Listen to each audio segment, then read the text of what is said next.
Hello guys! For today's video ay ituturo ko sa inyo kung paano i-unlink ang auto payment sa inyong mga GCash account. So ayan nga guys, kaninang 4 AM ay nagulat ako nung pagbukas ko ng aking GCash, nabawasan ito ng 99 pesos. At ayan nga guys, may message na your payment of 99 to Apple Services has been successfully processed. Kaya ito guys, ituturo ko po sa inyo ang step-by-step tutorial kung paano i-unlink ang iyong GCash account sa GCash Auto Payment. And yes, tama po ang inyong narinig. Sa vlog na ito ay ibabahagi ko sa inyo ang mga hakbang kung paano ito gawin. Ang pag-unlink ng inyong GCash account sa GCash Auto Payment ay isang paraan upang masiguro na kontrolado nyo ang inyong mga transaction at hindi ito automatic na mababawasan sa inyong account.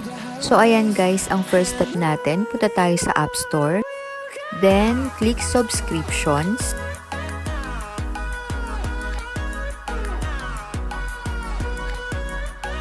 So ayan guys, kung makikita nyo po, ang aking active subscription ay ang Google Drive. Yan pala kaya nabawasan ng 99 pesos ang aking GCash account.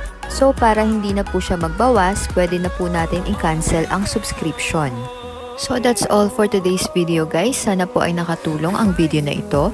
At sa mga hindi pa po nakaka-subscribe, huwag kalimutan na mag-subscribe at i-click ang notification bell para updated kayo sa mga susunod pa nating mga vlogs. Maraming salamat po at God bless!